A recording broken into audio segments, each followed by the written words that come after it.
is a beautiful mess. A beautiful mess. Yeah. Life is a beautiful mess. A beautiful mess. Yes. Life is a beautiful mess. A beautiful mess. I'm trying, I'm crying, I feel like I'm dying. I'm doing my best. Welcome back to Being Human and Other Shit. I am Melissa. This is Stacy, and today we are on the ancestral homeland of the Nisenan people, and we acknowledge them as the past, present, and future caretakers of this land. Take it away, babe. And we have a really cool guest today we're super excited about. Shout out to Crystal, Yep. First of all, because this was totally her idea. And shout out to Heather. Yep. Heather is providing us just like all the content. So Yes. that's pretty cool. But we have Emma with us, who is a former member of the... We're just going to call this cult group. Okay. Because that is what they referred to themselves as. Okay, so group. So we're going to go right into the group cult Okay. episode. So we always like to start the same way. So we want to talk about your background, just like your upbringing, if you're comfortable, like where you grew up, siblings, blah, blah, blah. Yeah, for sure. Okay, so this whole story started in... I like that formality. Thank you. Thank Full you. story began. Well, Once upon a time. It Yeah. actually, the cult story began, it was before I was even born. So the woman who introduced my parents to one another was a trans medium in Toronto, California. Or Toronto, Canada. I was like, what the what? fuck did I just say?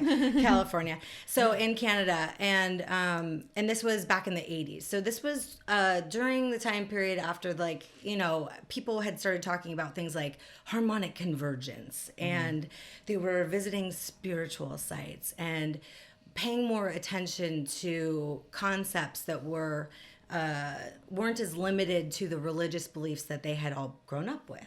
So my mother had grown up in a really religious Irish Catholic family. Seems to be a common theme for Yeah. like a lot of our episodes. Oh, really? Oh, yeah. Especially with the Catholicism, yeah. Yeah, so very, very strict, very old school mentality, lots of brothers and sisters, and a lot of rigidity in the belief systems. Did you say rigidity? I think you said virginity. No, I was like, rigidity. that's unfortunate. No virginity that I was aware of, but definitely a lot of rigidity in the belief systems. They were like, there was no stepping out of the norm. There was no being yourself. Yeah. There was definitely you just, you know, you did what you were told, and you went to church because if you didn't go to church, there was something the matter with you, or you would be, you know, Burning flames of hell. That's right, absolutely. And that was what my mother grew up with. My father grew up a little bit different. He's 99.99% Ashkenazi Jew. Okay. Also from Canada. He was from Montreal. And both of his parents had taken a step back from their Jewish upbringings, but his grandmother was deeply religious. And so he was very deeply indoctrinated into Judaism growing up. And, you know, from the perspective of both my mother and my father, as I've talked to them about it, they both came from this very, like, punishing, you know, dark, fear-based religious practices and beliefs that just ruined their whole lives. You know, I mean, for them, they just felt like so restricted. And so by the time the 80s come around, there's this introduction to people who are on a different path. I don't know what they wanted to call it, but I would just say on their own spiritual path. Okay, they were on their own search at this point. And so the woman that introduced them was a channeler or a medium, an intuitive. People call it all kinds of different stuff.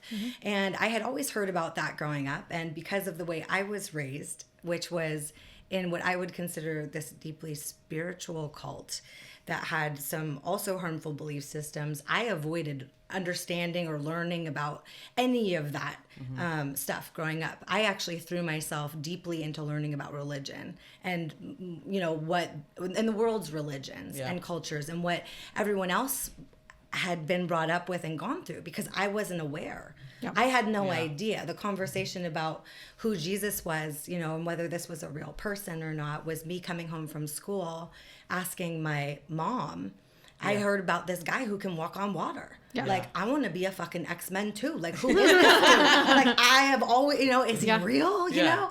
And he also turned water into wine. Let's not forget that. Right? Let's not forget that trick. There were many important things. That. Many important things I heard that this person, human being, thing, God, whatever it was, did. Yeah. And I had no concept of it, but I found it all fascinating that it changed the entire world from, from what we had been able to pick up so far and piece together of our background. So I wanted to learn about the origin of the Bible and Judaism and Christianity and all of that stuff. So I really, really dove into it as a way to find, just understanding and compassion for myself, and also what both of my parents had gone through, and trying to understand why they stepped away. Yeah. And being able to very quickly, once I saw the harm, I think that, a lot of people discuss gets caused by, being indoctrinated really, really young from the time you're a kid. No choice. Right, yeah. with no choice. Yeah. And no consent. Yeah. Right. You don't have any consent in this belief. It's what you're going to believe or else. Yep. Right.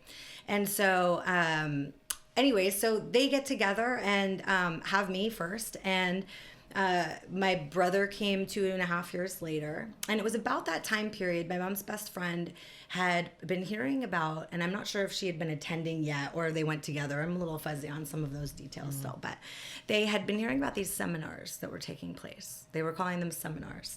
And so she started attending, and my father was getting taken along. This is his version, begrudgingly, I'm sure. Yeah. No, I don't want to go. Of course you don't. But it was something new and it was different. And these seminars were being organized and run by a woman who was teaching therapeutic techniques to the people that were going. And I don't think that the intention initially was harm at all. I think that this was very much about teaching people that had been indoctrinated by these beliefs that there was more out there. It was meant to be an expansion of that, and teaching people who had never been able to really freely talk and say what was on their mind, how to communicate in a different way, and how to communicate from a place of truth versus the, you can't say what you really feel. Yeah. And so, so it was, I'm trying to remember the year. It was 1990, and I was 7, turning 8 years old, middle of 2nd grade, when we learned, my brother and I learned, that we were moving to the United States from Canada. And the story goes that Shirley, the woman who was running these seminars, and a lot of her people and the people that my parents had become friends with in this group, were also moving. They were moving to Marin County, California. So not a bad place to move. Not a terrible place to move. Good choice. No, it was Yeah. a beautiful place I'd to have move. been really sad to move to the U.S. from Canada. So but- is Shirley Marin. like the cult leader? Correct. Okay. Yes, that is, and she is. What a shit name for a cult leader. I would What have is been like she? Phoenix or something. Well, I don't. She. Yeah, and I don't think that she was. Meaning to turn it into what it turned into. I don't actually Got know. that power. I think what it is there are certain people that have an ability, and they have a magnetism about them, or if you're, there's people that can tap into all kinds of stuff, right? We've all met people, and sometimes there's a name for it, sometimes we ignore it, sometimes we're like, God, that was weird, but they knew exactly what I was thinking, or whatever it was, right? People can pull information from different places. I believe now that is what she was doing. Yeah. Okay, so she was an intuitive person. I've heard she's no longer here. She died, I think she died several years back. But she had written several books. So she was also an MFT. So she was a licensed therapist, and which made it extra dangerous, right? Yeah. Because, for me, what had happened then was she had this set of skills to work with, clients. Back and her claims. That's right. And also, just enough information over here in this, what we'll call the spiritual realm or whatever she was dabbling in, just enough to be dangerous for people who didn't have the same ability or knowingness or self-assuredness that she did and came to the table with. So it would be, so for me, it was like the same thing is walking into a church or walking into any situation, and you see somebody standing at a podium and they're delivering a message, a divine message of whatever their divinity says that they've made the decision about. And people listen and absorb and take it in and put their own filter of belief on that. They put their own filter of truth on that stuff. And for people who don't practice their own, let's say, they don't practice the insides matching the outsides. Yeah. Let's just keep it simple. They don't practice That their is very own simple. Yep. authenticity. They're not in their truth. They don't feel able to speak their truth, or they're coming from maybe a place of ego as opposed to, or fear, as opposed to just real vulnerability or, honesty. Yeah. And we're all guilty of this. This is not, I'll speak for myself, as a human, just being human and other shit. Hey. Exactly. There's millions of us that we all do it. But what scared me about her was the amount of, I want to say control. That's not the right word, because influence. Yeah, that's a great word. Yeah. The amount of influence that it had because of that magnetism and because of the powerful delivery in these messages that were different messages than people had heard before or had experienced for themselves when they were growing up. They're searching probably already. Absolutely. So I look back now and I think, okay, my parents were they were in their 30s. Yeah. And so they were in the early 30s, and all their friends were in the early 30s. And so they all come to California. And my mother tells my father, okay, well, I'm going. Yeah. So my father was like, okay, come so with I guess, or not? Right, basically. Yeah. So I guess we're all going to California.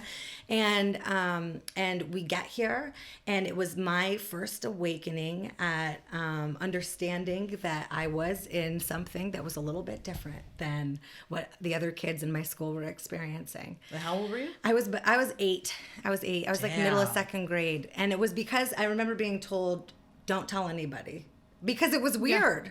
And because their church was on Saturdays as opposed to Sunday. And they did these group seminars, and I had the thing that was interesting about this specific group for me was Shirley herself did not like children. That was one of those things that, as the leader of her seminars, she did not hide. She made very clear, and that was her filter. Through her filters of how the world should be and information and whatever. She just wasn't a fan of children, so there wasn't I wasn't there a lot. So my brother and I were left at home unsupervised. Have you guys ever seen that movie, The Witches? Shirley sounds like Angelica Houston in The Witches. Yes! Right? That's a great... You've never seen The Witches? Oh, that movie is the shit. Honestly, that is really, really good. Yeah. That's a really good, accurate analogy. Yeah. Like, she doesn't like children. Yes. Her character. Yes. She peels, once they get in their seminar, and they peel their, real their skin off, and they're, these hideous... disgusting people. Right. There's all these entities or whatever you want to call them. I don't know what's in there. And they're fangirling over her. Right. Okay. So it felt very, very, very similar to that. That's scary when you're 8 years old. That's terrifying when you're 8 years old. It's terrifying, I think, at any age also when you realize what is happening. I really quickly, so I'm not allowed to tell. I'm hearing about this Jeebus person at school. I don't know who this is, I'm like, I don't know. I didn't get it at first. Jeebus? Praise Jeebus. I don't know. What? I didn't understand any of it.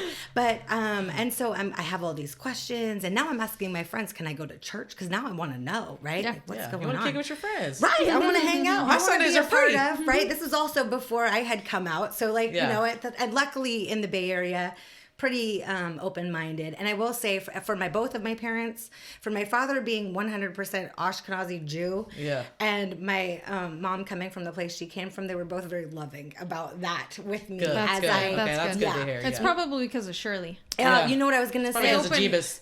Well, Jeebus. What's Jeebus funny and Shirley. What's funny and also awful about Shirley is she also didn't like gay people.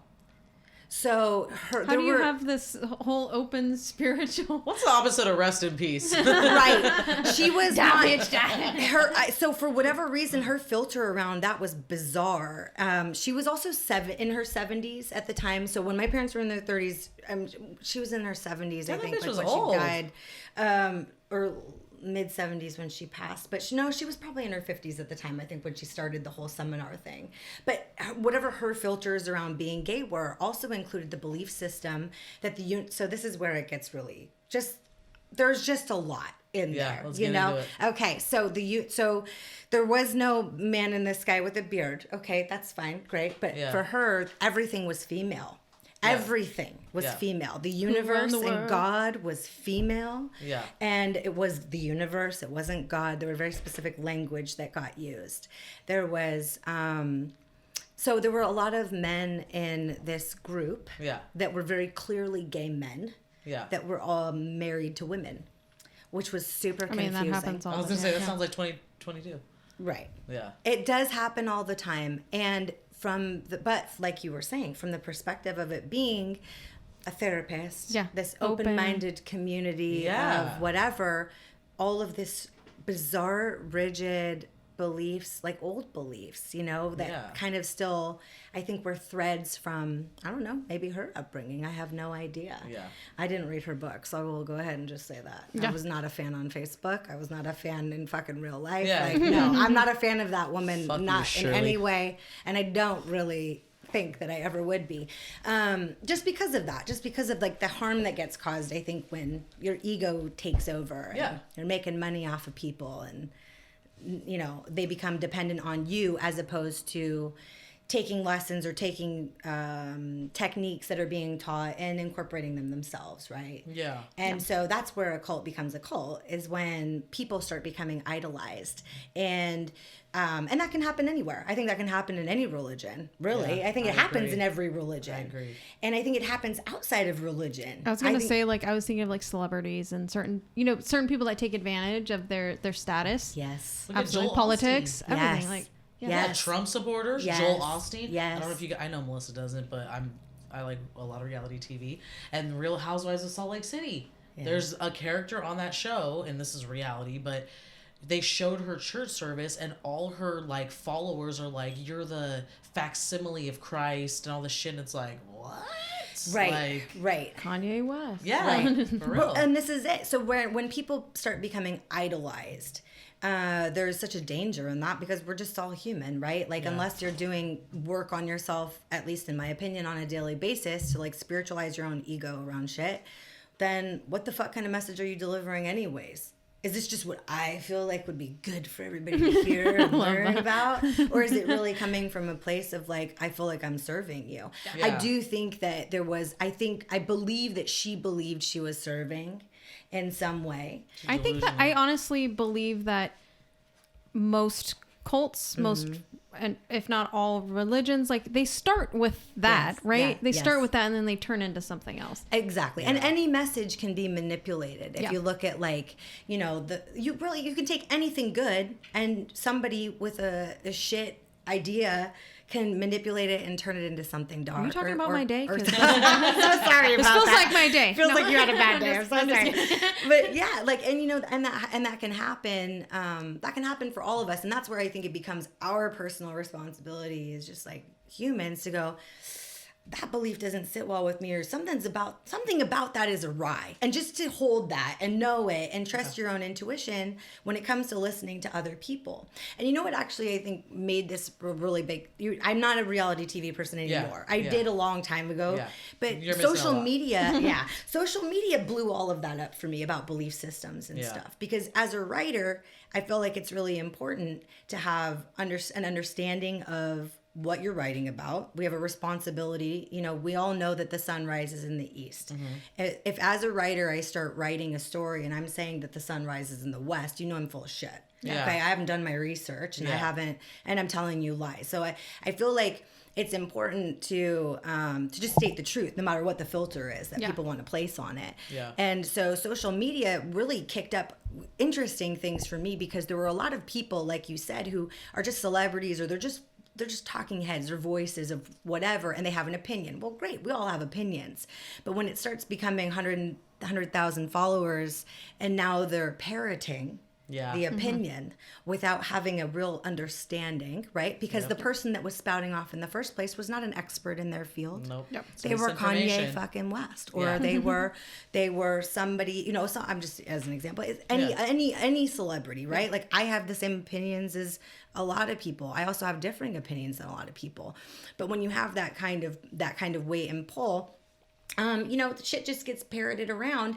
And so then I really had to take a step back for myself and go, gosh, it's funny. It became funny to me, but then not funny from the sense that I felt like, really, there's a way to research that's not on Google. You know, there are a million books out there on all of these topics. And I encourage people as a writer to go do your reading, whatever that is, because even the writers all have different perspectives on events that have taken place, or you'll get a million different ideas on spirituality. It's a good thing, it's a bad thing, it's harmful, it's great. Whatever it is going to be individual for you as a person. Every single time. Right? When I feel like people, they want to just Google shit. Yes. Right? Yeah. That's the easiest way to get... me. Yeah. Well, yeah, same. Obviously, I want the quickest answer, but like, it's always.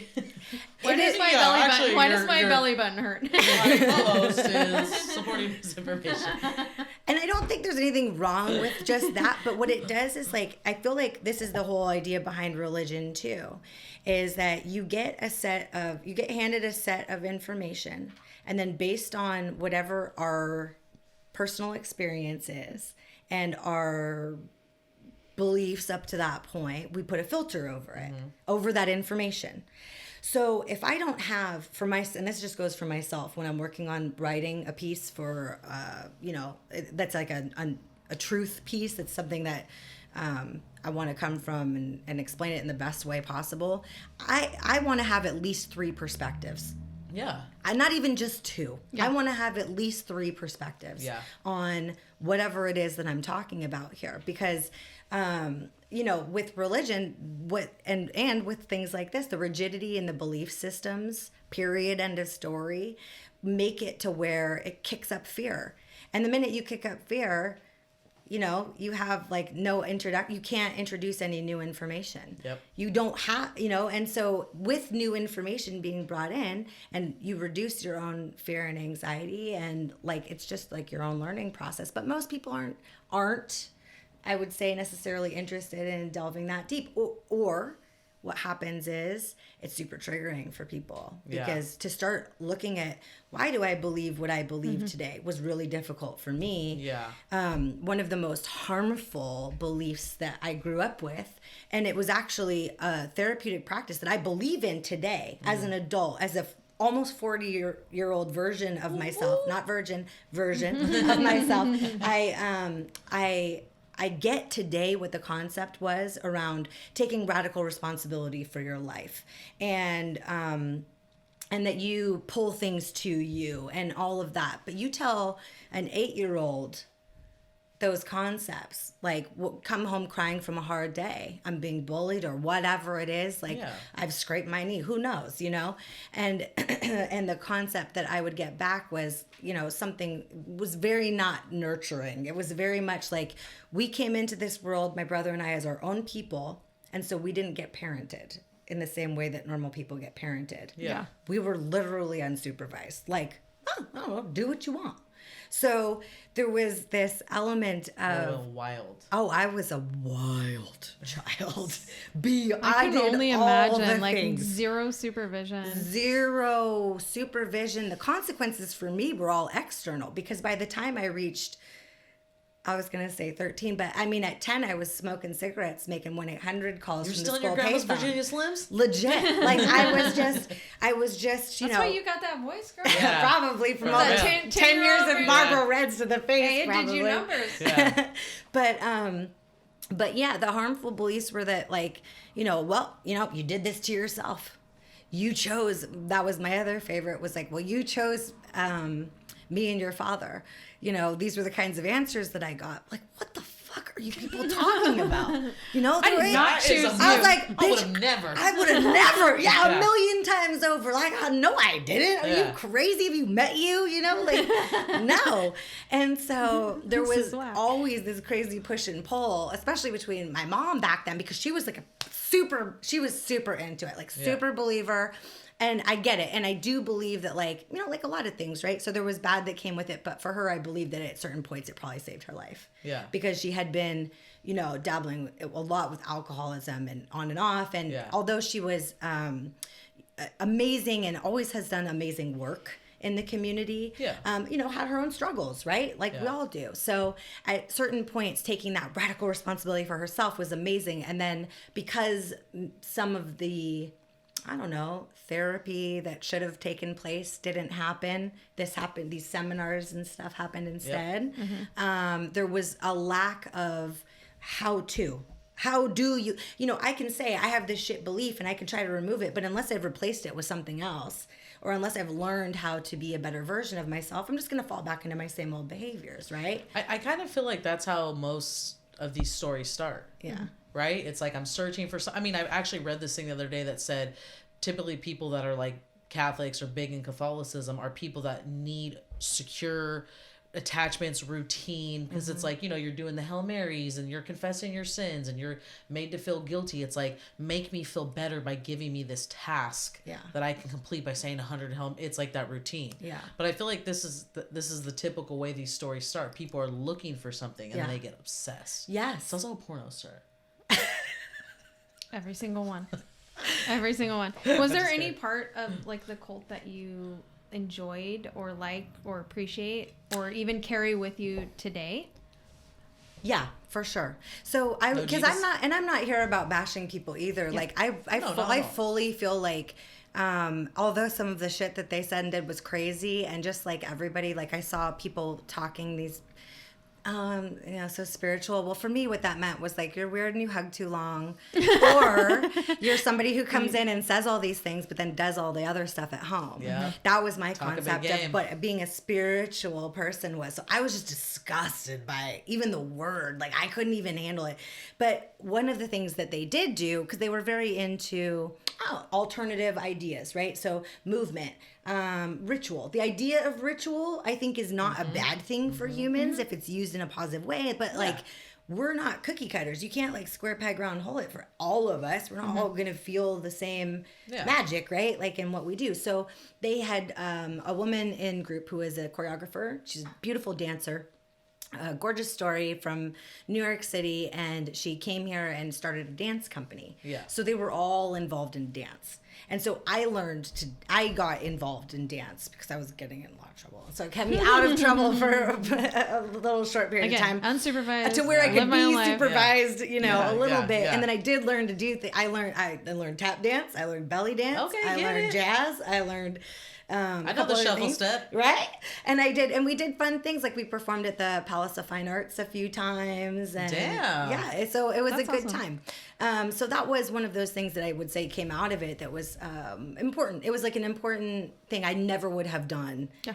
Never would have been brave enough to do. And so there was definitely a sense of, because of this, they call it egregore thinking or egregore thought process. Yeah. There was also a level of support that comes with that, which is why people get into it and then stay in it, right? Yeah. Because if you're in it and you believe in it and you've got all these other people, now there's 150 of you that are all saying the same fucking shit. Yeah. Like you're gonna be like, yeah, these are my people, and then it's my game. You know, and then even if one of them says something, it's fucking weird, but we're just boring, you know what I mean? And so there was a lot of that happened, you know, but for the most part, you know, the dance stuff I would say was probably a good part. And also the fact that I think now there's, from what I hear talking to my mom about this, like the after effect of coming, kind of removing the veil. Yeah. So, you know, Shirley passed away and a lot of things just started changing, but they were all still friends. You know, there were about 150 of them. Who was like the... I was going to say who took the baton. Yeah. Is that what you're going to say? Like, is this still going on? I was going to say, who's the Prince Harry? And they're I think they do group meetings, like Zoom meetings and stuff. And just because they were COVID friends... really put the kibosh on. Yeah, COVID did put the kibosh on that. On the group. Did that group survive? Okay. But they still meet and they have... they do, I guess, their own like little group seminars Dang. with one another. But from what I understand, the beliefs are vastly different than when what they Shirley were, was there. than when Shirley was there and alive. Do you and think teaching. positively or negatively? I think positively. Okay, that And it started shifting into Yeah. more of probably what the foundation was meant to be. yes, But then yes. translated into something else. Yes, and the reason I can say that very confidently is because I know my mom is still very close with a lot of those people. I know she's not close with some of those people, and she herself has started her own healing journey, you know, to really look at a lot of that stuff. Yeah. And so she and I having these conversations back and forth, she finally in the last 2 years, maybe a little bit longer than that, maybe like 5 years, has been able to open up to me now around all of this stuff. Because when I was a kid and I said, man, you guys are in a cult, I would get ignored for like a month. Damn. Oh yeah, like I was. That's like the kid's dream. It was right for me, unsupervised. So here I go. What am I gonna do now? Smoking Marlboro Reds behind the school. That's right. cafeteria. You know what I mean? Probation, arrests, all of it. So Yes, girl. And you're Canadian. I didn't even know they had police in Canada. no, that was all happening here. Oh yeah, that's right. I blame the U.S. That's for all right. that. You should. Yeah, but yeah. So I think that now the idea of it is evolving. The ideas are evolving because the people are evolving. Yeah. And what happens for most cults is that there is no allowance of that evolution in thought.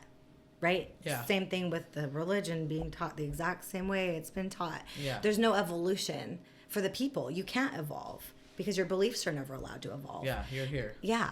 And so it has been, I think, a healing thing for her. And it's definitely been a healing thing for me. Because 2.5 years ago, before I started writing the book, and before I really started looking at all of my beliefs and like where those were rooted from, as much as I hated group, I cannot tell you how fucking pissed I was to learn that I had really absorbed and taken on a lot of their belief systems. Because that's shit I was taught. I didn't know. So like think about that's didn't what know. we do growing up in general, right? Right. Like Yeah. so that's part of our own healing journeys as adults. So Yeah. yours was just very significant, is like you were surrounded by this group that like we all do it in our family unit. Yeah. So it's 100%. great. Those are It's all the easier to layers do that we that. have to continue to peel off. Yeah. Right? Oh, It's yeah. easier to do that than to like And it's be normal the family member that stands in out. your mind. This is a question I actually have though. You said your parents are like, you know, unsupervised, you do you, but you were required to be at these seminars. I was not. Okay. I was not required to be at the seminars. I was, in fact, the only interactions that I had with Shirley were when she would show up to our dance performances. Well, Shirley wasn't fucking with you. Period. She You were a wasn't kid. fucking with me because she didn't like kids, but also I did not like her. I was just there were some people that You're my like parents Shirley. were around. That's right. I was more like Lock Nina, bitch. Did she know you were queer? Yeah, when I came out about 12 years old to my mom, and I was like, "Hey, mom, I like I vaginas. think I'm gay." Yeah, I was like, "Well, I had my first sex dream about a woman," and I was like, "Well, that was pretty clear." All right, You're like, great. she got nice tatas. Yeah, I was like, well, Especially with the and titties. and Always so- with the titties. Yeah, and of course I'm not like, I'm not delving into deep relationships as a teenage version of myself or No, who anything. I was? had, but I certainly wasn't. And Yeah. so it wasn't, I would say it wasn't an issue, but I certainly knew that she wasn't drawn to me and I wasn't drawn to her. There were other people, plenty of people that were around her that I thought, oh, that person's okay and that person's okay. Yeah. But they were all fucking weird because at the end of the dance performances, this is not a joke, they would there'd be like, if they sold out a show at the Palace of Fine Arts, I don't know if you've ever been, but it's a pretty big, it's huge. it's humongous, Yeah. okay? And so, and I just think back, it's like 90s, it's so cheesy, but great. And then at the end of the performance, there's a spotlight in the middle of the crowd that they would put on Shirley. And she would stand up. This is not real life. This is not real life. It's terrible. Okay, she would stand up and do like this wave thing, and they'd be putting flowers in her hands and Like that bitch arms. danced? She didn't dance. She didn't do shit. She was. She didn't do shit. She didn't do shit for us. But anyways, certainly didn't dance. This is insane. And no, it happened, and it was awful. So it was just really uncomfortable to watch. And give me my flowers, bitch. yeah. Also, like her sword. Also, like, what did she do that was so freaking great that, like, you know, all of you guys are idolizing this woman? It's great. That's Yeah, I put on all the hours to learn this routine. Where's my calluses? I got calluses on my fucking feet. right. I got blisters from my tap shoes. Get that bitch out of here. Yeah. Who is that? But that was so that was just an example of kind of like one of the you know, there was just always something weird that got tagged That's onto super it. weird. Yeah, it was bizarre. That's the perfect example. It's fucking weirdo shit. Yeah. Okay, wait. I actually have a question from the beginning. Yeah. How the hell what do your parents do that they can afford to live in Marin County? Well, that's a really great question. So my father is he does I was gonna say energy work, but not like that, not intuitive energy work. He works with solar, and he's like super smart. Can't half the time I have to tell him to like slow down when he's talking to me about some of his projects that he's working on. But at the time, PG&E had hired him, so he had left his job in Canada and come to work for PG&E. Who then? Smart choice. And my mom's a nurse, so she has done everything from oncology to hospice and psych. She was a psych nurse when she moved here, which was also really fun for her when I would end up being unsupervised in the hospital. So my poor mother's been through it.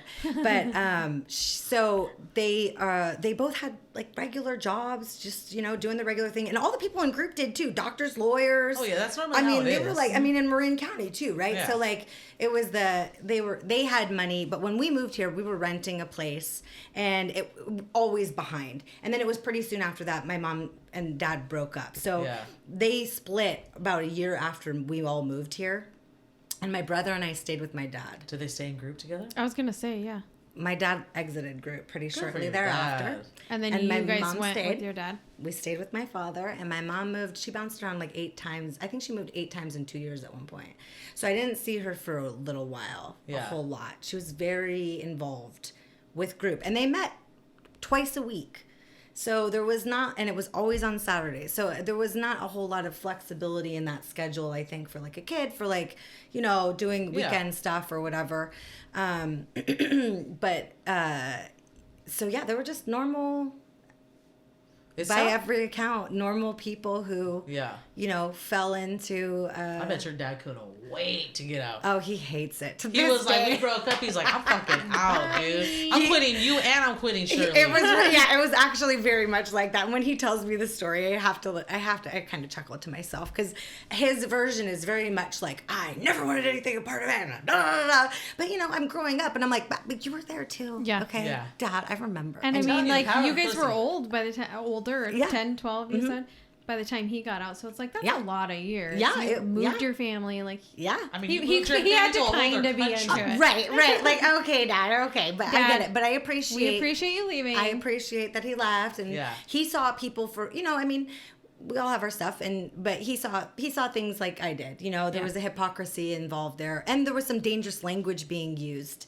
in some of the concepts that were being taught, because there was this sense of like honesty about who you were. Like, you could just go in and be like, I'm an alcoholic, I'm having this terrible, I'm just creating this whirlwind tornado in my life. And if you wanted to get her spiritual take on things, you would get it. According to my dad, it wasn't spiritual at all, even though all these spiritual concepts were being talked about. It was more of just like a group therapy kind of session, which, whatever you want to call it, I still don't care. It was a cult.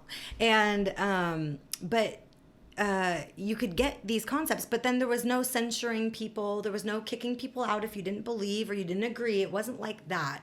It came more from that sense of the group, the rest of the people involved there. If you didn't think like them, or you weren't participating, or you weren't in dance, or you weren't whatever doing what they were doing, they just weren't that interested. So if that makes sense. Was it extreme where, like, cliquish. You said, like, alcoholics? Yeah, I mean, we've talked a lot about, like, AA, NA being like that. But was it like... and I went to AA for a long time, and I felt like, yes, by definition, 1,000,000%, same. and it saved my life at certain points. Yeah. So like I don't. It's sort of same. Yeah. Right. Yeah. Like, Totally. In that weird way, you get ritual, you get honest, you get all these things. It's discipline. There's discipline. There's tools. There's a sense of something bigger than you, like putting your fucking ego down for a second and like looking at your shit, you know, which I respect wholeheartedly. Anybody who can do that, but I don't believe you have to do it in any rigid structure. I say resonate. that about Weight Watchers, man. I did Weight Watchers in my 20s. I remember a friend I went with, she was like all about the meetings, and I was like, I don't need this type of support. Right. And then But like some people do, yeah. then getting on me, and it's like, yo, I already know what my issue is. It's fucking popcorn. Like, I don't need to be here. Right. But I'm going to follow your program. But they were like on me. Oh, you should have went to Popcorn Anonymous. I still, Popcorn Eaters Anonymous. I still- I repeat, the Popcorn Eaters Anonymous. I still need that. PEA. Wait, so do you feel like your relationship with your mom, like, you know, you said she wasn't around. Did it take some time for you guys to get to where you are now? And are you in a good place now? Yes, both of my. So I am in a great place with both my parents. Good. And that has taken a lot of work on my end because you know, I mean, there's what happens, right? There's what happens for all of us growing up and stuff, and like then you know, I'm sure I'm not a parent myself, but I can imagine you know the guilt I would feel just from you know. Being there, having to make the decisions and wondering, you know, oh, that's there. Well, That's going to parents feel cost it them anyway. therapy, right? Yeah. And so, but when I really started doing my work and started looking at my anger around how I was raised or my anger around these belief systems that I was taught, and then I was able to start, you know, dissolving my own fear around things and changing my beliefs, and then it doesn't bother me. You know what I mean? What they believe doesn't bother me as much, period. Also, it created a space for us to just open up and ask questions. Yeah. You know, like creating that space with your own family to be able to like go back and heal. One of the coolest things I will say that I heard, it was a concept that I can't remember who originally told me, but it was what we do today can heal the past. And I was like, that is just the coolest, like most empowering idea, because usually you just hear, well, for me, I just always thought trauma made us funny, you know, like for myself. I feel attacked. It does make us talking funny. to myself? And at the same time, I had left it at that for me. You know, I just never knew there was getting to the other side of that. I didn't understand. I didn't understand it. I didn't believe it. The level of, I've been through all the shit. I've had all the things happen, all of the bad stuff because I was fucking unsupervised and I was making my own decisions. And so part of it was them, part of it was me, part of it was just, you know, things that happen and other people make decisions. And so I had been through the ringer. I mean, I had been through the ringer. And so by the time now, you know, as an adult, kind of trying to catch my breath, like coming out of that and understanding, you know, what parts of me required healing, actual healing, and not just surface level stuff or jokes or compartmentalizing. Then I was able to really like forge a new path and change the relationships, because I was able to also have boundaries or say, hey, I don't want to talk about that. Like that hurt my feelings. Or hey, when you guys said this when I was growing up, that was like super, you know, that was super shitty. Like, what the fuck, you know? And like, now, both of my parents now can be like, yeah, man, that was fucked, you know? Like, but there was I mean, a good time. that they admit it. Yeah, that, like amazing. in retrospect, they can even admit it. I mean, I think even just like believing that piece that like what we're doing today can heal. Yeah. Like we have to believe that first before anything. So I think that's like the most important piece is like getting ourselves to understand that and believe that, and then you have a way forward or a path. And doing my book was a big part of that because I had to do research into spirituality. So what I had avoided this whole time was anything related to intuitives, channeling, you know, other beings, alien, anything out there that just seemed out of the norm. I avoided, like I had blinders on because I had just, I don't know, someone fucking told me tarot was evil once, so I was just like scared of that shit. Well, it's not, you know what it's I mean? not like as trendy. It wasn't as trendy 10, 15 years ago when I started getting into tarot, started getting into doing spiritual work with myself. people, my family's like, you're a fucking weirdo. Right. You know what I mean? Right. I had a lot of people in my family that are just like, We were what's told to this stay in the shit she's closet. doing now? Right. You know what I mean? It was like weirdo shit. And now it's like, you know, we've all been connected to you through Heather, who is somebody who's connected us to many other people and has been, for me, instrumental in my healing process. Amazing. But, you know, I could imagine going through any type of like spiritual stuff. I mean, you probably met her and were like, oh shit, this bitch is tight because she's super abrasive. Well, yeah. Well, Heather and I have known each other for 20 years. And actually, I do want to give her a shout out because I feel like this is actually, I was listening to your guys' episode, Emotional Blue Balls, which is an amazing name, by the way. Thank you. I told you, Melissa's killing it with the names. And also just the content and all about beliefs. And I felt like this is also like me kind of coattailing on the conversation that she was having on a much deeper level. Yeah. About, because she knows how to help change these internal beliefs for ourselves. Yeah. So this is where like, so I'm like, okay, so I've known her for 20 years. We met back in the day in the program. Yeah. So I knew her when we were both rough around the edges. She's still rough. Yeah, she is. That's why I love her. And this is the best part about it is because there is no bullshit, but it's all love. Yeah. And Yeah. because That's all you feel from her. all you feel is love because you're being told the truth, and you're being told the truth in a way that's not like, I think in a way that we were all used to, which is like I'm going to tell you the truth, like my finger in your fucking face. Yeah. Like it doesn't need to be like that. Yeah. It can be like our own gentle truth, and we can deliver the information, and then other people can choose to receive it or not. Like Yeah. she has no ego. Yeah. And so I found myself, you know, I'm like looking up all this stuff on spirituality, and now things are clicking into place for me. I'm having weird shit happen. I'm learning about shit that I was afraid of my whole life, like tarot, and I'm like, that's just fucking rad. Like nobody really knows where it came from. It's like old as the religions, like you know. And so it all stopped being so scary, and then I just wanted to know more about like how, you know, I just wanted to know more. And I knew she had been on the path. We hadn't really talked in a while. We would just like hit each other up on, you know, Instagram or Facebook or whatever. And she hit me up, and I knew I had heard, oh yeah, she's gotten into some, you know, stuff, you know, some things. And I was like, Heather, I need to talk to you, you know? And so Tell me all the things. Yeah, tell me all the things. And it's been that way, you know, pretty much ever since. Yeah. She's been a real great guide and mentor. She's so And her website's freaking working gracious. again. Yeah. Thank you, everybody. Her website's the back up. insightfulpath.com, I Finally. believe is what it is We were called. wondering. I was giving her shit about that today because I was like, hold on, I'm about to plug my own writing. I'm about to plug my own book. You can go to medium.com to find me if you're interested. Yes. I'm going to have a YouTube channel up in a little bit here called Unsupervised Dilemma. Nice. Which is also the name of my autobiography that I is love going to that. be That's such a coming great out. name. That is a good name. This is going to have, and it will be a much deeper, if you're interested, reach into my upbringing in the cult and all of the fun, unsupervised activities that went on. I can't wait. It's so dirty. It's great. I Oh my God. I There's love you so much already. stuff. I can like this whole time I'm picturing you as like a 10-year-old kid under the bleachers, fucking pack of slugs, rolled up your sleeve, and you're just like slinging, I don't know, pogs. What was popular back then? Oh no, this was pre-pod. Let me think what This we was were even pre-pog. doing. Hey, like, We didn't even have Pogs. computers back. I mean, we had like the big computers back then. I'm trying to can't think. you like imagine her was just like- under the bleachers, fucking smoking? That was kids about coming right. up, rolled up. Hey, bro, you want a cigarette? Fuck you, Shirley. That was about right. Yeah. So how did Shirley like monetize this whole thing? So what she did was she charged for her seminars. Okay. In the same way, and now and Every again, Saturday? it was every Tuesday and Saturday. And so she made a lot of money, and I think at the time, so this was 20 plus years ago now, when I remember it. So like 90s, she was charging $35 a session for people to go. Per person? Per person. And they're So about... if your children came as well, you're paying Correct. $35 for that child? Yeah. In Everybody. the 90s. Everybody. In the She's discouraged 90s. because she doesn't like children. And it was only for 3.5 hours. So it was like, and I say that just because it was like, these group sessions were like for, you know, the morning on Saturday or like the afternoon on a Tuesday or whatever. But there would be hundreds of people that would go and participate. And they were So she's clearing like $4,000 a day. easily. The one time that I remember actually being there in her home, which was a mansion, like Joel Okay, so Osteen. these seminars were in her home? Uh-huh. So you Oh, guys yeah. were just paying her mortgage. Correct.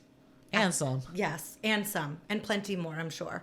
But and they had it was she lived in she was very well off as a result, and that was how she did it. Did she have a bunch of like lovers, or was she married? Did she I have believe kids? so. No, there were no kids. Shocker. You know Shirley had a bunch of Shocker. fucking lovers. Well, what was interesting about that was and some young, like hot. She's too. probably fucking a bunch of people's husbands. I don't know. I honestly couldn't say. Let's make some shit up about Shirley right now. You know what? It wouldn't bother me. Shirley Go was ahead. a drug addict. I still tell her F you in the ether sometimes. Like, I don't give a shit. I hope that you're more spiritual now, lady, but man, you really fucked some shit up down here. Yeah.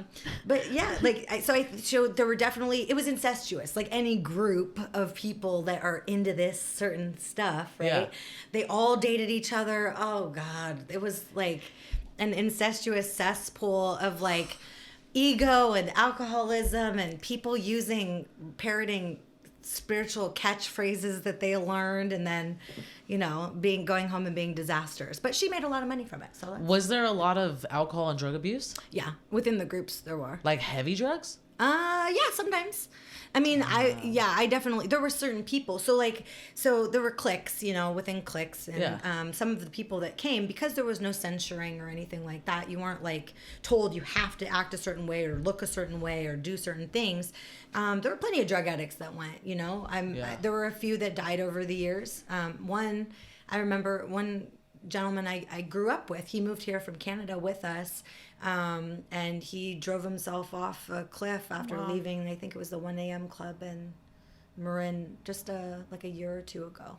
Damn. And I remember him and I love him. He was a great dude, but that's what I mean. Like the struggles that these people had, I feel like got left. Like there was never, of course it's always up to us, Yeah.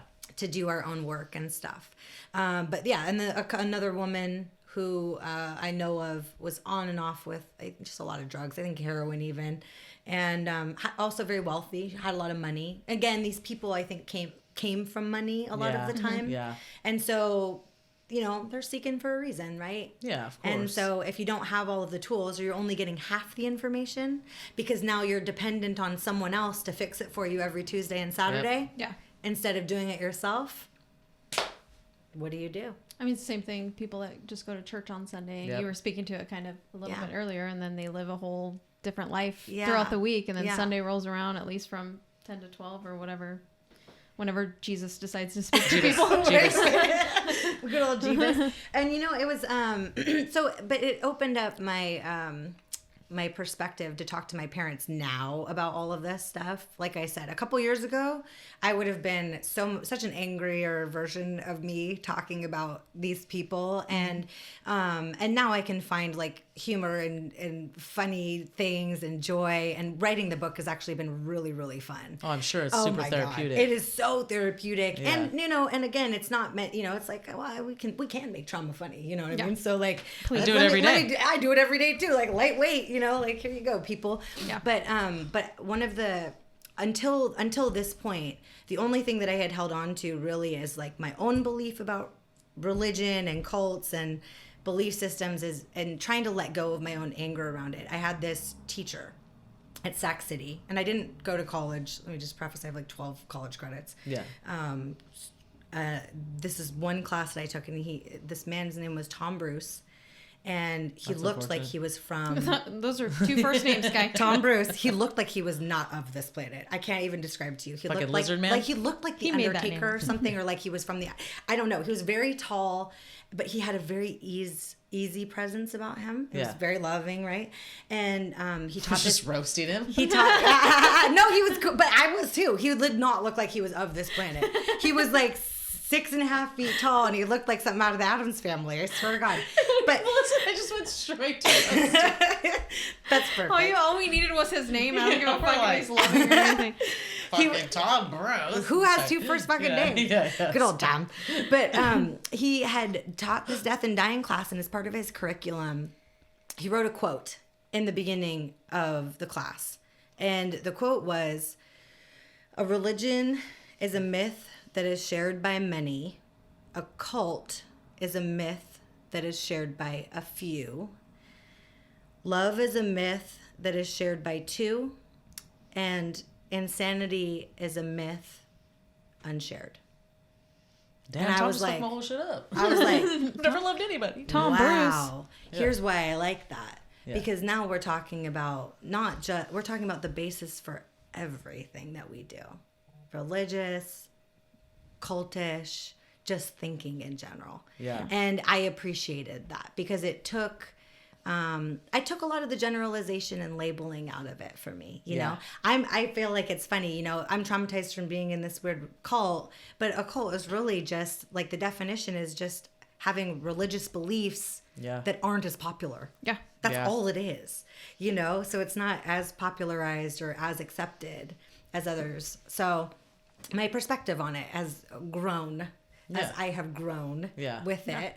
And now I feel like as a writer, I have a responsibility to talk about it, you know, talk about my experience, and also just like, because all my friends who grew up hella religious are also fucking traumatized as shit, you know? There might be a little 10-year-old smoking fucking Marlboro Reds right now that's going to you. listen to this. That's right. you. I hope so. And Baby you know Emma. what? Yeah. Find me on medium.com. Yeah.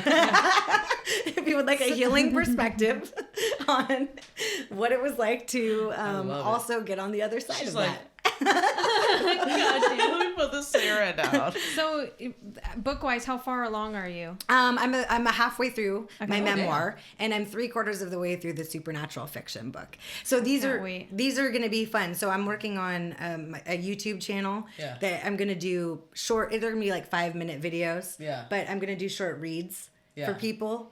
And have funny shit. That'll So be there'll be fun. like a thought seed section. That'll be dope. And then there'll be a little bit of a section on I do some fun like lesbian fiction writing too, just for fun, because I feel like people don't always write it well, you know, and if I want to read what I want to read. So They also I'm don't hoping, do good lesbian porn. I was Yeah. waiting for 1,000,000%. Stacey's favorite thing is to talk about this, and you're It not pisses me wrong. off. You're not It wrong. pisses me off. It pisses me off It's a bunch too. of two weird. It's two chicks that aren't even gay, just going at it. It's not attractive. It's like not- a straight dude that wrote it and told them what to do. 1,000,000%. And then they're like, look, there's all sorts of weird things that they do. It's not real dyke like the porn. It weird, has like- nothing to do with actually having sex. It's bizarre.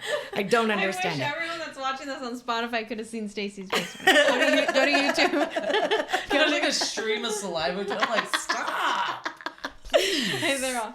Yeah, so I do write, and when I write about it from a place of like, you know, this is shit that I would want to read, you know, like, you know, about me and sex and relationships and like the reality People of, don't get it. If you've yeah. ever been in a relationship with somebody of the same sex, you don't get it. No. You don't try to talk to me about relationships. You can't understand. Right. You can't get it. It's Right. just, sometimes it's a mind Well, fuck. here's what I will tell people with lesbian sex. I'm an expert in my field. So Girl. what I'm saying I am is too. Well, we're I taking feel confident applications. in writing it, and hopefully you enjoy it when you read it. Can't wait. Can't wait. Do you have so do you have like Instagram, any social media? I do. My Instagram is actually, my Instagram is Schwartz. Yeah, which I love. But We'll put all of this on our YouTube description for anyone that's okay. watching. Or So my Instagram Spotify. is my I favorite have to word? catch up with my Instagram. So I have an Instagram called Unsupervised Dilemma.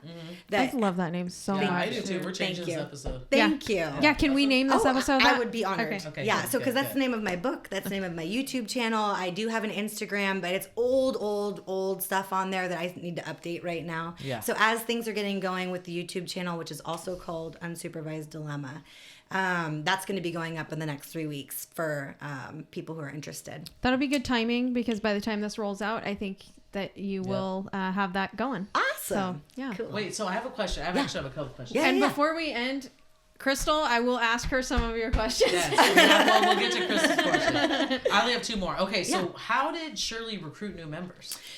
God, that's a really good question.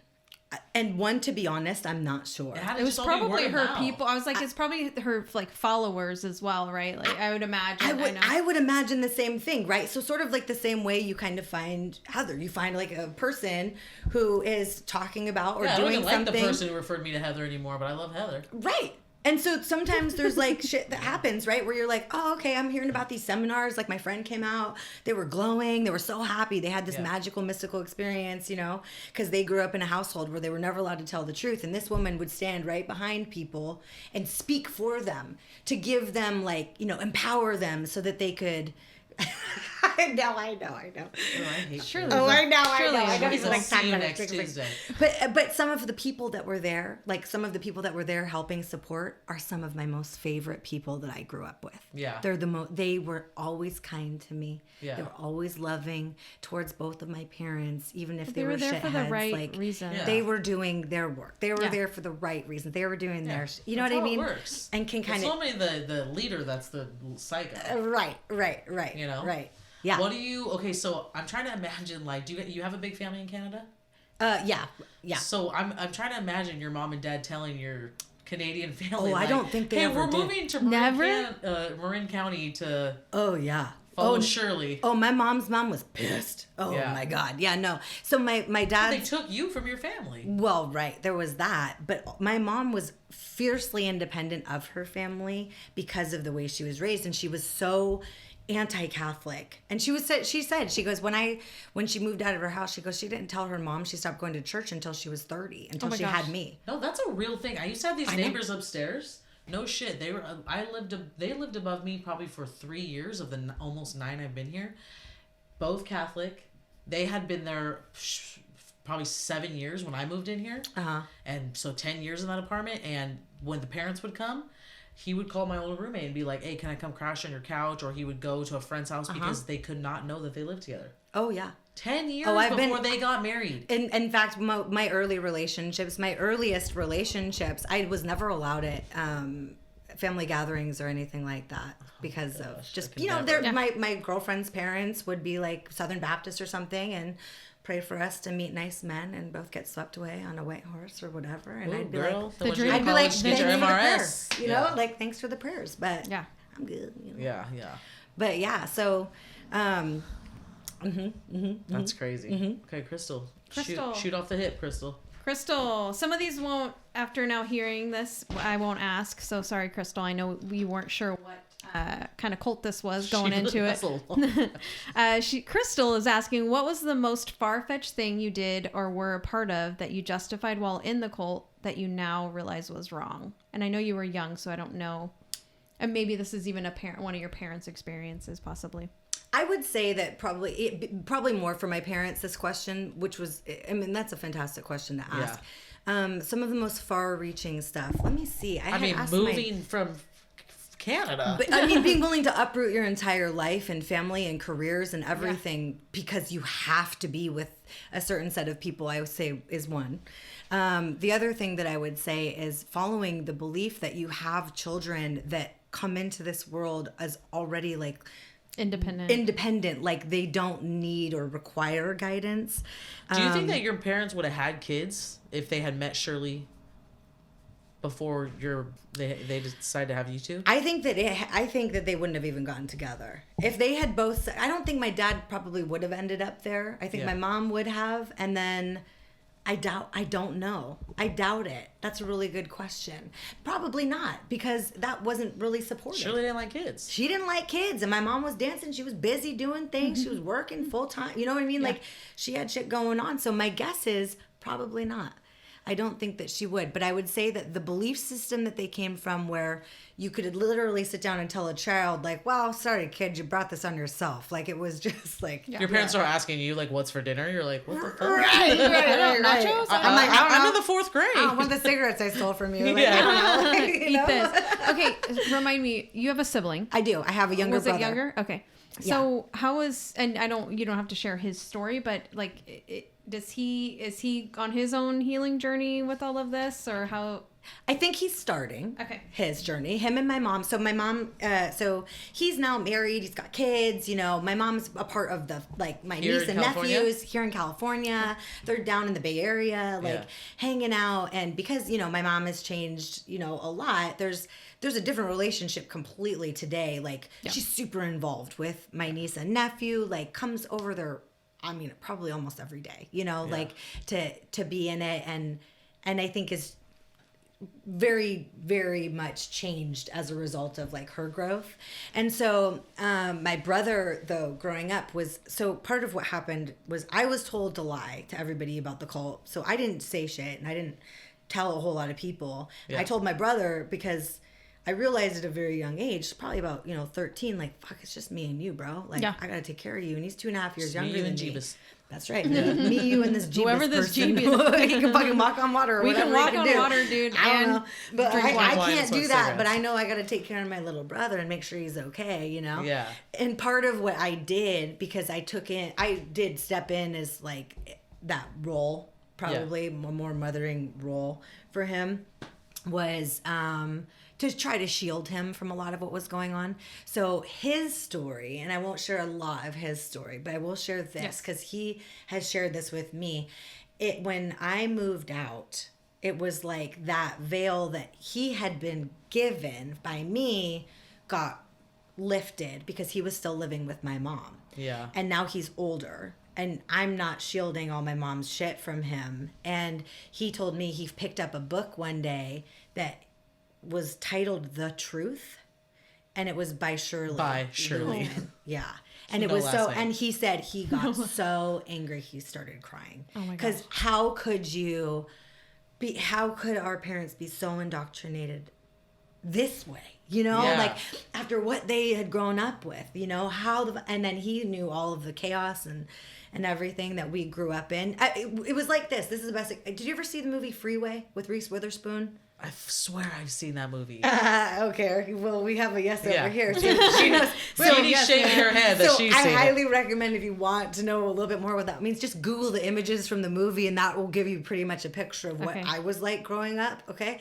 Now, mix that with like, there's a show called Shameless I've seen Yep. a few Oh, God, times. I can't even watch that shit. Smush all those characters together. That was very much like my life. Oh my gosh. Yeah, dude. that was what it was like growing up in the Wow. Schwartz household. Okay. So two Schwartz includes my brother. I would say that he is, and he's so a brilliant cute. writer. He's got all kinds of talent too, but love he's your busy last being name. a dad No, right no. now. He's Yeah. a very new dad again, so he's super busy doing that. But I told Yeah. him about the podcast. He was very excited. No. Oh, yay. I love that. Yeah, no, there's no ill feelings about any of that now. So we're delving into new territory. I love that. All of us, yeah. That's cool. love that. Yeah. So again, this might be more for your parents, but have they, either of them or you or your brother, mentioned any of like regrets? I'm sure there's lots, but anything that stands out like as being the biggest? Oh God, biggest regrets. My dad regrets the move. I know he regrets feeling like he was kind of like trapped into doing it. Yeah. I think in his way. He didn't have an option. Well, he did. He could have not. He could have chosen to opt out or whatever. And for all of his, I don't want to call them faults. For all of the things that were probably not like top shelf parenting, growing up, like Frank Gallagher style, I would say that he didn't. He was there. He was there and did his best. He did the best that he knew how to do. Yeah. And as far as regrets, I'm sure both my parents have regrets. I would say that my regret is that I didn't blow it up earlier, I suppose, I mean, I took it all, I internalized a lot of the concepts and I kind of blew myself up, if that makes sense. Yeah. You seem like Out the type, here. like that scene in Step Brothers that would like come in like, we're here to fuck shit up. Like, A million that %. seems like your personality. And honestly, I think there was a You definite seem part of very me. fun. Yeah. But I've had a lot of descriptions and fun is part of it. But there were times that I really did feel like I didn't get to say what I needed to say, and probably things that would have been, I don't know, could have led to healing earlier, or could have led to, but it was just stuff that none of us knew how to do yet. Yeah. Nobody knew how to be honest yet. Nobody knew what the fuck is a boundary? You know what I mean? I don't know what a I think boundary that's our is. generation in general, right? Like Yeah. that at that time, the resources weren't there. People, it wasn't like This was popular to pre-Google. be vulnerable, and Yeah. you just did what you did. You lived in your boxes. You had your conditioning. You went day to day. Yeah. and it is what it Day-to-day is. life. We were here in the Hunger Games. It was survival, man. Like we were all just trying to survive from all the shit Katniss that we Everdeen. had been. Your Katniss Everdeen. Yeah, and that was how it felt down here. that's a really good question that I probably want to give some more thought to. So you can tell Crystal. I appreciate that. Tell Crystal, here's my number. And I was going to say, no. Follow her on Instagram. If she has more questions, please follow me on Instagram or find me on Medium or YouTube and let me know, because I'd be happy to answer those in more depth. Yeah, cool. Yeah. The other one, this again is probably more for your parents, but at what point do you feel like you're, maybe more for your mom because she stayed in it longer, did she start seeing red flags, and like what pulled her to eventually get out? So I do know that when I was getting in a lot of trouble, so about 13, I was kicked out of school and had to go live with her instead of my dad. He had lost his job. Yeah. Couldn't afford both my brother and I. So I was living with my mom at the time. And I moved in and she said, okay, well, we're roommates now. At first she said, maybe you could get your own apartment, but laws in California make it to where you can't work until you're, a certain age. So I was 13 and I was like, well, probably not yet, but looking into I'm not really looking for, I want to be 15. I was like, Mom, maybe we need maybe, but she had her red flags, I think for her were just that I was getting into so much shit. Yeah. And the style of parenting that had been, talked or whatever, tossed around group was just like, oh, you let them be their own people, individuals. But when you're a person like me, or you have a lot of trauma, you have a lot of shit that's gone wrong or things that have happened, you end up sideways, you end up crazy, you end up doing all of the things, finding all of the coping skills, because I wasn't given any coping skills. I mean, I didn't know how to hold a fork properly until I was 12, and I remember being like yelled at for it. I was dyslexic growing up, and I didn't know that until I was an adult. So there was a lot of things I struggled with, and so her red flags were seeing the amount of trouble I think that I was already into by 13 years old. I was like, I could have started my own mafia then. It was just like, I love imagining all of this. Shirley. Yeah, I wanted one. I showed up with a fucking... This book is going to turn into a movie. I know. That makes me happy. Reese Witherspoon's going to play you. Oh my God, I would be honored, Reese. Highway. I just want you to know that. I would be honored. Highway. It's called Highway. What do you call highways in Canada? Passways? Oh, fuck. Something nice, I'm sure. Something probably similar. It's a high. Our friendly neighbors to the north probably just stole something from down here is what happened. The Grand Highways. But yeah, I think that was it. Probably the red flags of just realizing like, oh shit, I fucked up. Like you created all this. I created all this structure for myself. I was on probation back to back and doing all these things because I didn't have it at home. And that was simple. I mean, you don't have to be a psychologist or a genius to figure that out. I don't think as a parent, it's typically you're letting your kid do whatever the fuck they want. They're gonna go do whatever the fuck they want. She's like, oh shit, that is my kid. Yeah, right. See the Talladega Nights. Fuck you, Chip. I'll be on you like a spider monkey. That was you. A million drinking hella Mountain Dews. I was gonna say like a fucking 2-liter of Mountain Dew. No, it was 40s that I'd shoulder tapped for at the 7-Eleven. That was when she was 12, though. That was the first time I got arrested for drunk in public. Yeah, that's crazy. That sounds like a good time. So that'll be more in the book. But yeah, those were things that I think probably her deeper regrets were just, when we are who we are at the time, selfish, self-centered, maybe fear-based perspective about things and not being so open. Because now there's an open communication. We enjoy hanging out. Yeah. I enjoy my mom's company. She's not all like rigid and there's not all these things we can't talk about. And, she appreciates my sense of humor and I can be more me without the veil of her beliefs and what that means for her. You know what I mean? I love that she got to experience this and she's like finding her own path now, and that like I'm sure there's a lot of shame and regret and all this stuff that we all live with that, but it's like, and she's in therapy herself now too. Like, good, that's huge. Yeah, that it's like, okay, we can have compassion for that. Like she did, to your point earlier about your dad, like they did the best that they knew. Stacey and I say that about our parents all the time. We have to have compassion for that. Yeah, like it doesn't mean we can't get mad. It doesn't mean I can't be like pissed about some of the stuff that happened or whatever. But like she can't go back and fix that now. Yeah. Now it's my job to go in and fix that shit for myself. Yep. And these were the differences I think in some of those teachings. I'm not going to be dependent on someone else to fix that for me. Yeah. And it's not going to come from anything outside of me. It can't. Yeah. And that was the trick. That was the Shirley trick. That message that was being delivered. Damn it, Shirley. Fuck you, Shirley. That bitch, But also, Shirley. like, you know, the message that was being delivered was just enough for people to hang on and need more, you know, Yeah. and keep coming back instead of applying it for themselves. So, Nice. Yeah. Okay, there's only one more that Yeah, no kind of worries. makes sense for you, but Okay. did anyone outside of the cult try to convince you guys that it was a cult oh, yeah. all the time? Oh, fuck yeah. Oh, my God. And then, are you like, kidding? what was the response? So, like, Oh my God, are she you said, kidding? if so, what impact did it have on your own view? Crystal, this is great. Okay. Well, yeah, I mean, Crystal, baby! well, I'm just like, it's funny to me because, yeah, but anytime people would find out, because, you know, okay, so picture being a kid. So you're a kid and you're at a sleepover. I've made friends now, right? So, like, I've got buddies and, you know, I'm 10, I'm 11 or whatever, and I'm going to sleepovers and they just start asking general questions, you know? Yeah. And I'm like, oh, no, my parents don't do that. And they're like, what? What do you mean they don't do that? They don't go to church or not? No, they don't do that. Well, what do they do? Well, where are they? You're always by yourself. Like, where are they? You know, that was that was a question I got a lot. Was like, they're with Jeebus. where are they? I was like, I don't know.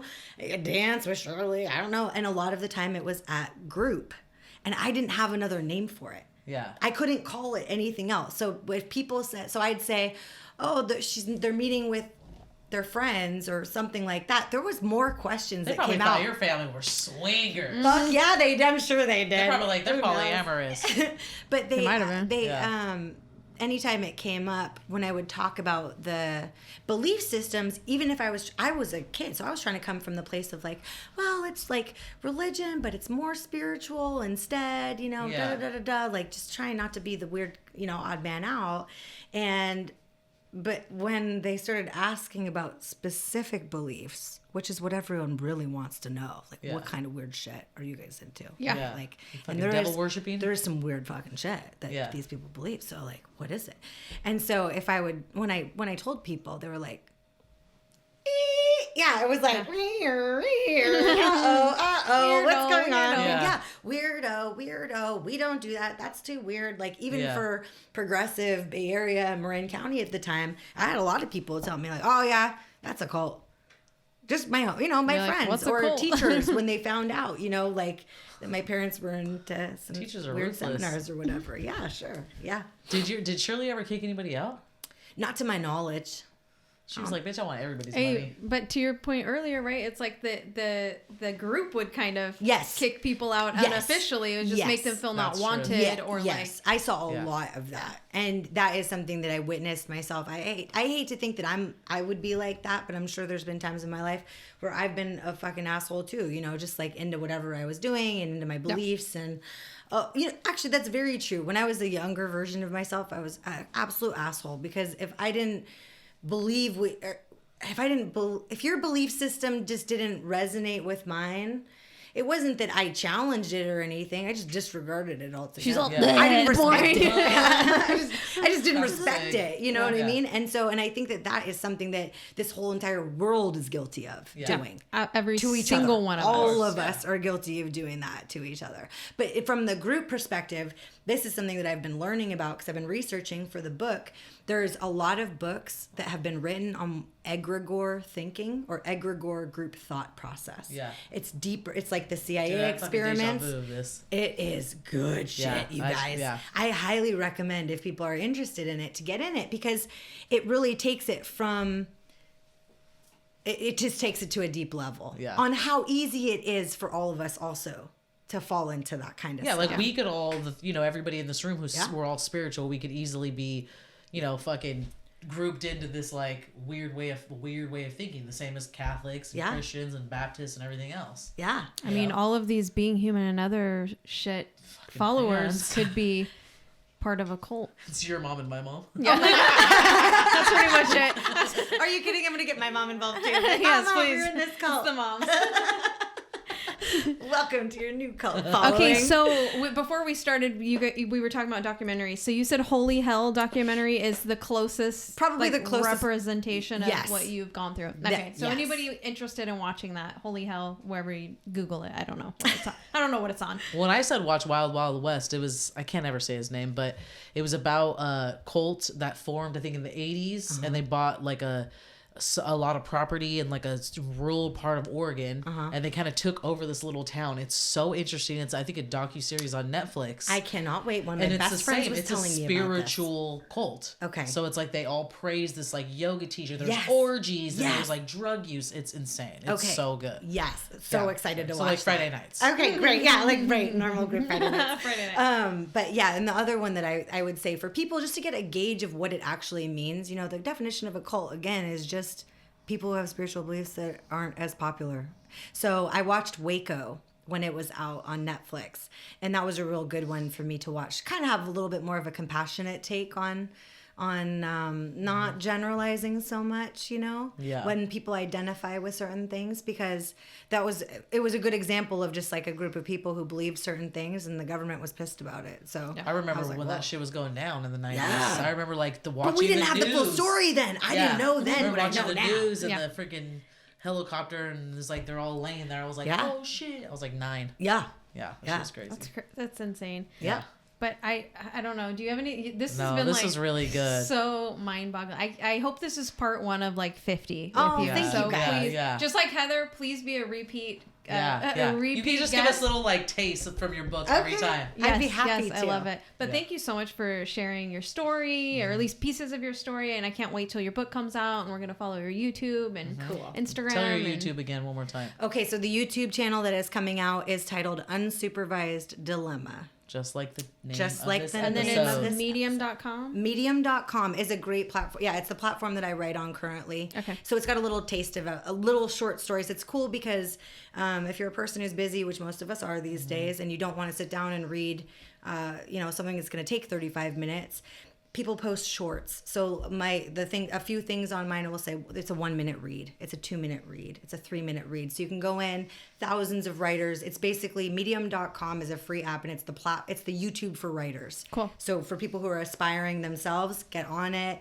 go support other writers. You, instead of liking things, you clap for stories. Oh, okay. And you can clap up to 50 times. So if you That's like so anything that cool. I've I'll have Jeannie said do that. or written and you want to go check it out and you clap for me, know that helps, and we appreciate Love it. it. Can I share what you shared with us on our email on our links, like YouTube? Is that like something that then, because anybody can medium.com. access it, Oh, right? yeah, absolutely. Because then you shared that little please do. piece of that. Yeah. Okay. Yeah. Cool. All right. Well, thank Thank you so you so much. much. Thank This you was really guys. cool. It was an Thank honor. you. Thank you very Thank much. you. Appreciate it. A beautiful mess. Yes, life is a beautiful